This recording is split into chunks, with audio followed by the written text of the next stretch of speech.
Hello everyone, my name is Chetna Sugandhi. Welcome back to our YouTube channel. आज हम फिर से एक टीडीएस के बहुत ही इंपॉर्टेंट सेक्शन के ऊपर डिस्कशन करेंगे, जो कि है सेक्शन 194C। ये सेक्शन ऐसा है ना कि जो काफ़ी सारे हर एक बिजनेसेस में एंड सबसे ज़्यादा यूज़ होने वाला ये सेक्शंस है। एंड जब अपना 2024 का बजट आया था तो उसके फिनांस एक्ट 2 में इसमें काफ़ी सारे चेंजेस किए गए थे, बहुत सारे अमेंडमेंट्स हुए थे। तो आज वो सारे टॉपिक्स को हम इस वीडियो में कवर करेंगे। सो बहुत ही इंपॉर्टेंट आज का वीडियो होने वाला है। आप खुद तो हमारे वीडियोस देख रहे हो, अगर आपको इन्फॉर्मेशन यूजफुल लगे एंड अच्छी लगे तो अपने कॉन्टैक्ट में ज़रूर शेयर करें। तो चलिए स्टार्ट करते हैं आज के वीडियो के लिए। जैसे सेक्शन 194C, अब ये क्या बोलता है? ये 194C जो है वो बात करता है payment to contractors, payment on contract. ठीक है, आपको इनकम टैक्स की वेबसाइट पे आना है। इनकम टैक्स की वेबसाइट पे आने के बाद में आपको इनकम टैक्स एक्ट, अब यहाँ पे कैसे आना है तो इनकम टैक्स के लेफ्ट साइड में क्विक लिंक्स में टैक्स इन्फॉर्मेशन एंड सर्विसेज का ऑप्शन होता है। उसमें आने के बाद में आपको इनकम टैक्स एक्ट, ये टैक्स लॉज एंड रूल्स का जो ऑप्शन दिख रहा है ना, वहीं से आपको इस ऑप्शन के अंदर आपको इनकम टैक्स एक्ट को सिलेक्ट करना है। यहाँ पे आने के बाद में आपको यहाँ दिख रहा है ये 2024 नंबर 2, ये फिनांस एक्ट हमारा जो नंबर 2 है, इसके अंदर आपको सेक्शन सिलेक्ट करना है 194C, आपको टाइप करना है एंड सर्च करना है। जैसे ही सर्च इस पर क्लिक करेंगे, ठीक है, अब आपके पास में ये जो है पूरा सेक्शन डिटेल में आ गया। अब हम इसे पॉइंट वाइज देखेंगे।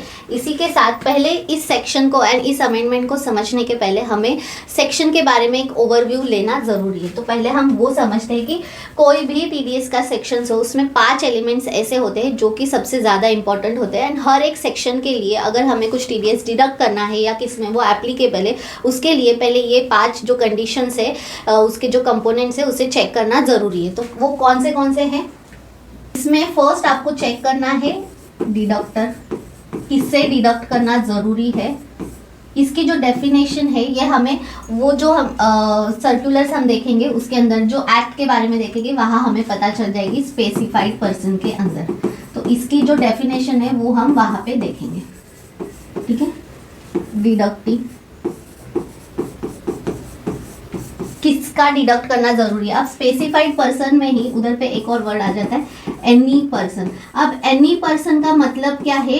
कोई भी पर्सन, ऑल पर्सन। तो इनकम टैक्स के हिसाब से पर्सन में कौन कौन आते हैं? एक आ जाता है इंडिविजुअल, HUF, उसके बाद में firm, company, AOP, BOI, government bodies, ये सारे आ जाते हैं एनी पर्सन में। और ये सब कौन होने चाहिए? रेसिडेंट। ये जो सेक्शन है ये सिर्फ बात करता है रेसिडेंट के लिए। तो जो भी डिडक्टर होंगे वो इस केस में आएंगे एंड उनका रेसिडेंट होना जरूरी है। सेकंड आ जाता है डिडक्टी। फिर थर्ड पॉइंट आ जाता है कि इसमें कोई थ्रेशोल्ड लिमिट है क्या। हमने जो इसके प्रीवियस एक वीडियो बनाया था सेक्शन 195 के बारे में, उसमें भी हमने इसी कंपोनेंट को चेक किया था। इसीलिए मैंने कहा कि टीडीएस का कोई भी सेक्शन हो आपको ये कंपोनेंट्स को ध्यान में देना जरूरी है। फोर्थ है कि रेट क्या इसमें एप्लीकेबल होंगे। फिफ्थ है कि इसका नेचर ऑफ पेमेंट, मीन्स कौन से पेमेंट के ऊपर ये सेक्शन एप्लीकेबल होता है। स्कोप क्या है। अब अगर हम बात करें डिडक्टर की तो मैंने बताया कि ये सारे इसमें आ जाते हैं। डिडक्टी में भी एनी पर्सन आ जाता है। जहाँ आपको एप्लीकेबल है वहाँ इससे करना है। थ्रेशोल्ड लिमिट क्या है? तो यस, इसमें थ्रेशोल्ड लिमिट है। अगर कोई सिंगल पेमेंट करता है तो वहाँ पे लिमिट है 30,000। एंड अगर हम एग्रीगेट करेंगे एक फिनेंशियल ईयर की तो 1 लाख। इस लिमिट को चेक किया जाता है। रेट क्या है? तो 1% है किसके लिए?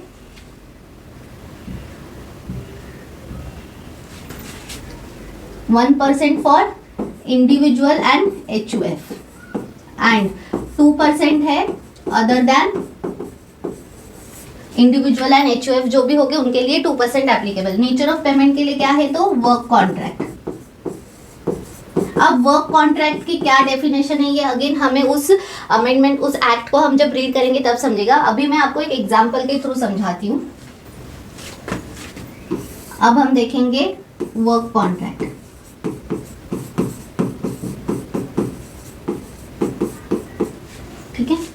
अब वर्क कॉन्ट्रैक्ट मीन्स क्या होता है, मान के चलिए आपने एक आपका ऑफिस है या जो भी कंपनी है उसके लिए बिजनेस पर्पस होना चाहिए। इसमें सबसे इंपॉर्टेंट एक कंडीशन है कि बिजनेस पर्पस वो वर्क कॉन्ट्रैक्ट होना चाहिए।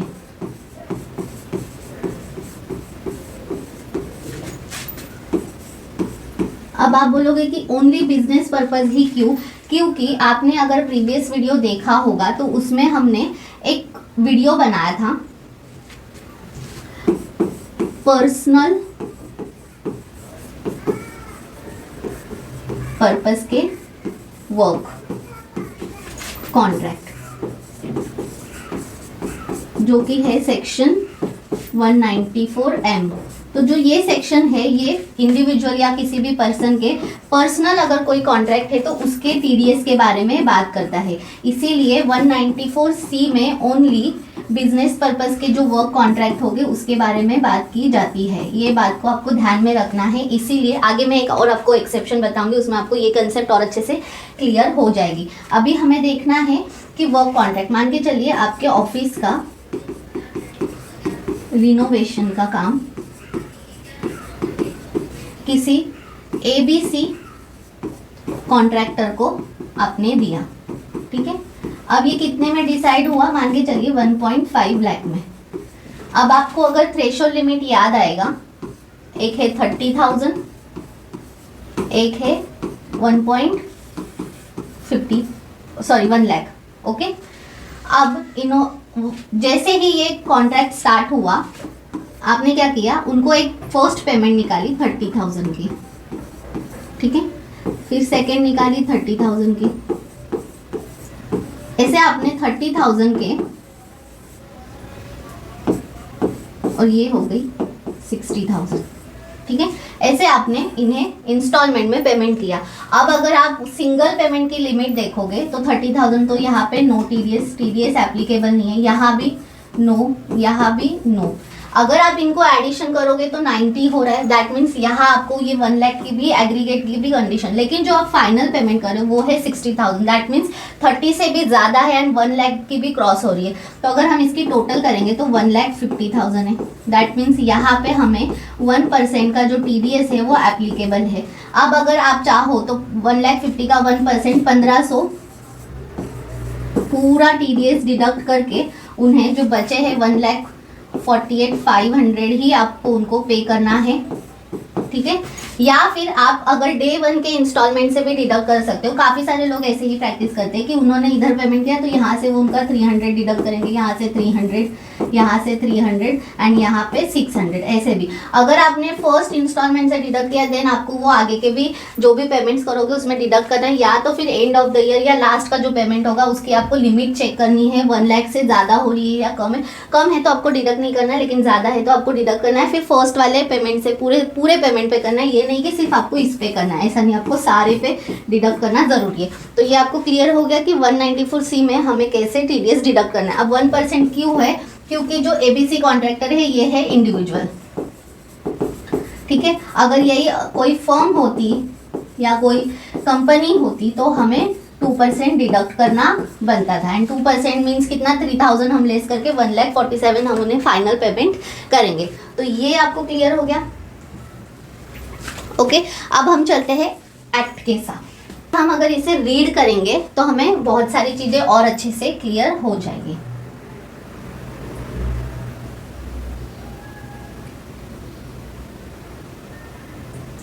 ठीक है, अब पेमेंट टू कॉन्ट्रैक्टर्स 194C क्या बोलता है, any person responsible for paying any sum to any resident. Any person की हमने डेफिनेशन देखी कि ऑल उसमें कैटेगरी आ जाएगी, किसे पे कर रहे हैं, any sum to any resident. इसमें रेसिडेंट वर्ड ध्यान में रखना है, NRI नहीं आएंगे। In this section refer to as a contractor. Contractor means क्या है, एनी पर्सन अगर किसी भी रेसिडेंट को पेमेंट कर रहा है for carrying out any work including supply of labour for carrying out any work. Means जो भी, अगर मान के चलिए किसी से आप कोई वर्क करें, जैसे कि हमने एग्जांपल देखा रिनोवेशन, तो रिनोवेशन में मटेरियल प्लस लेबर दोनों ही कंसिडर किए जाते हैं। तो इसमें हमें सिर्फ लेबर पे टीडीएस डिडक्ट करना है, बट वो भी कब करना है, अगर हमारे पास में मटेरियल का अलग से बिल है तो उसमें टीडीएस नहीं होगा, लेकिन अगर मटेरियल प्लस लेबर दोनों का अगर एक ही बिल है तो हमें पूरे पे टीडीएस डिडक्ट करना है। इस बात को भी ध्यान में रखना है। In persons of a contract between the contractor and a specified person. अब स्पेसिफाइड पर्सन मीन्स कौन है, तो उसे हम नेक्स्ट इसमें देखेंगे, ठीक है। अब जैसे कि यहाँ पे हमें बताया है स्पेसिफाइड पर्सन। अब स्पेसिफाइड पर्सन में कौन कौन है, central government, state government, local authority, corporation established by under central state and act, any company, any cooperative society, any authority constituted in India by under any law, ठीक है, any society, any trust, any university, any government of a foreign state or foreign enterprise,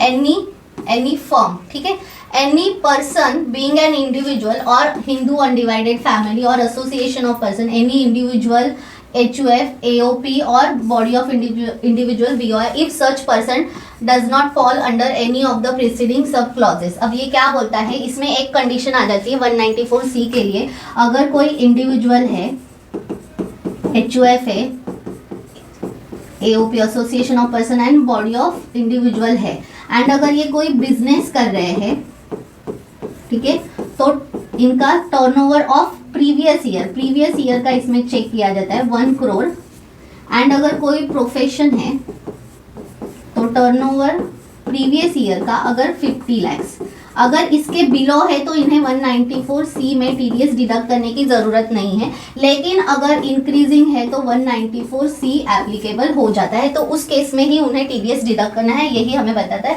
total sale gross receipt of turnover from business profession carried by him exceeding 1 crore rupees financial year in case of business or 50 lakh in case of profession during financial year immediately preceding the financial year in which such sum is credited। means अगर मान के चलिए financial year अभी 24-25 चल रहा है, अगर इस केस में अगर इसमें से किसी का भी अगर कोई बिजनेस कर रहा है टर्नओवर 1.5 करोड़ हो गया तो उन्हें ठीक है 24-25 में उन्होंने अगर टीडीएस डिडक्ट नहीं किया तो 1 ईयर का उन्हें एक्सेप्शन मिल जाता है, एग्जम्पशन मिलता है, लेकिन 25-26 में उन्हें टीडीएस डिडक्ट करना जरूरी होगा, एंड प्रोफेशन की केस में 50 लाख उसमें इंक्लूड हो जाएगा, ठीक है। तो ये बात है। थर्ड एक एग्जम्पशन इसमें है अभी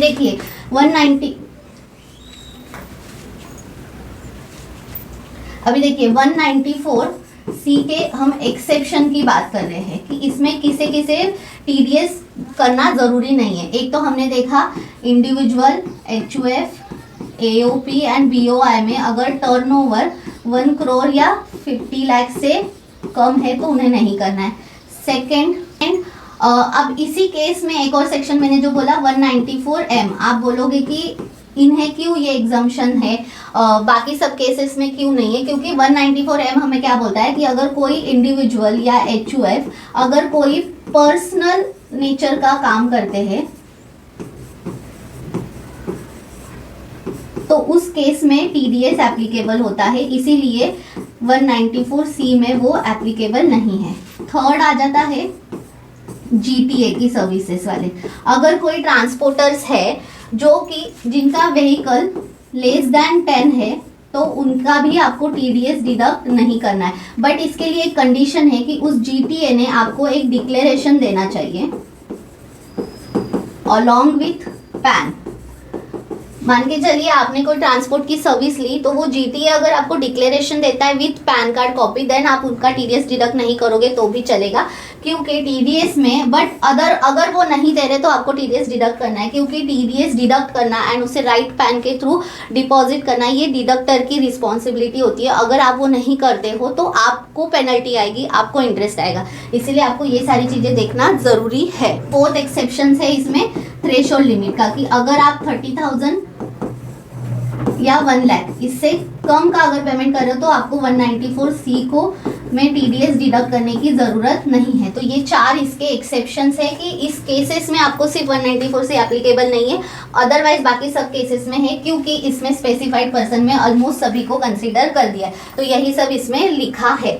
अगेन अब इसमें हम देखते हैं, फिर से अगर हम ऊपर आ जाएंगे तो इसमें यही पॉइंट्स बताए हैं कि 1% है in case of individual HUF and 2% other made credit is being given to person other than individual और HUF। मीन्स आपका जो डिडक्टी है, डिडक्टी का आपको इसमें चेक करना है। अगर डिडक्टी इंडिविजुअल है या HUF है तो 1% एंड अदर देन है तो 2% आपको डिडक्ट करना जरूरी है। तो हम देखेंगे कि इस सेक्शन में वर्क की डेफिनेशन क्या है एंड वो क्या होती है। Work shall include sub contract also, ये देखो इधर लिखा है, contract shall include sub contract service भी आ जाती है, advertising, broadcasting, telecasting including production of programme of such broadcasting, carrying of goods और passenger by any mode of transport other than railways. Means railways का अगर आप कोई कॉन्ट्रैक्टर है या फिर आप किसी रेलवे के थ्रू आपका जो भी गुड्स एंड जो भी चीज़ें हैं वो अगर ट्रांसपोर्ट करवा रहे हो तो वहाँ पे TDS नहीं आएगा। एक्सक्लूड है कैटरिंग सर्विसेज है। अब ये एक पॉइंट है, ये बहुत इंपॉर्टेंट है, इसके लिए आप एक एग्जांपल से समझिए।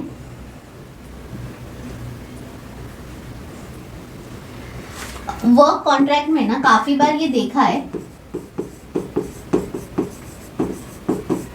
हमारे पास भी काफ़ी जो क्लाइंट्स आते हैं उनके केसेस में भी हमने ये चीज़ को बहुत बार ऑब्जर्व किया है कि काफ़ी बार है ना वर्क कॉन्ट्रैक्ट के जो इनवॉइस होते हैं उसमें ना मटेरियल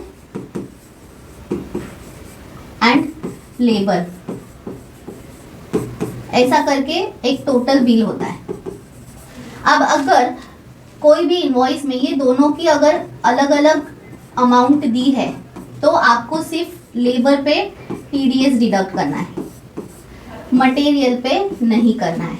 ओके, क्योंकि मटेरियल अगेन वो परचेस ऑफ मटेरियल में आ जाता है एंड उसके लिए 194Q ये सेक्शन है, 194C एप्लीकेबल नहीं होगा ऐसा। बट अगर कोई क्लाइंट आपको सिर्फ एक ओवरऑल कॉन्ट्रैक्ट का बिल देता है जिसमें वो ये बाइफर्केशन नहीं दे रहा है तो आपको जो भी टोटल होगी ना उसी पे करना है। जहाँ पे आपको मटेरियल एंड लेबर का बाइफर्केशन नहीं है वहाँ पे आपको टोटल पे ही TDS डिडक्ट करना है। ठीक है, आपको उसमें बाइफर्केशन नहीं करना है, ये चीज़ का आपको ध्यान देना है। इनवॉइस कैसा है उसके हिसाब से ही आपको जो है वो TDS डिडक्ट करना है। अब वर्क कॉन्ट्रैक्ट में 2 पॉइंट्स है जो कि इंक्लूड नहीं किए जाते हैं, जो कि मैंने ऑलरेडी डिस्कस कर लिए हैं। फर्स्ट वही है कि अगर वो बाइफर्केशन वाला जो ये E पॉइंट था ये बहुत इंपॉर्टेंट है, इसी पॉइंट के ऊपर है कि अगर वो अलग अलग नहीं है तो आपको टोटल पे डिडक्ट करना है, आपको वो अलग अलग नहीं रखना है, यही इसमें बताया। एंड एक B पॉइंट है any sum refer to in subsection 194J के बारे में है। कई बार ऐसा देखा गया है कि अगर कोई 194J के सर्विसेज में आ रहा है, टेक्निकल या प्रोफेशनल सर्विसेज में, बट फिर भी वो 10% डिडक्ट ना करते हुए उसे 194C में लेते अगर पूरे साल भर का एक साथ ही उन लोग का कोई कमिटमेंट है या कोई कॉन्ट्रैक्ट हुआ है तो। लेकिन अगर 194J की अंडर में कोई भी प्रोफेशनल सर्विसेज या कोई टेक्निकल सर्विसेज आ रही है तो आपको वो J में 10% ही डिडक्ट करना है, उसका 1% या 2% डिडक्ट नहीं करना है, अदरवाइज उसकी भी आपको पेनल्टीज आ सकती है, ये कॉन्सिक्वेंसेस उसके हो सकते हैं। ठीक है, अब जो हमने E पॉइंट देखा था, हमने नीचे E पॉइंट देखा था जिसमें कि हमने मटेरियल और लेबर का बाइफर्केशन के बारे में देखा था, वही पॉइंट को यहाँ पे भी पॉइंट नंबर 3 में अच्छे से बताया गया है। फिर से 3 where any sum is paid और credited for carrying out any work mention in sub clause E of clause 4 of the explanation shall be tax shall be deducted at source on the invoice value excluding the value of material। वही बताया है कि अगर material and labour है तो हमें material की exclude करनी। If such value is mention separately, देखो वर्ड सेपरेटली आपको ध्यान देना, इन द इनवॉइस और on the whole invoice value if the value of material is not mention separately, वही बताया जो हमने नीचे डिस्कस किया है।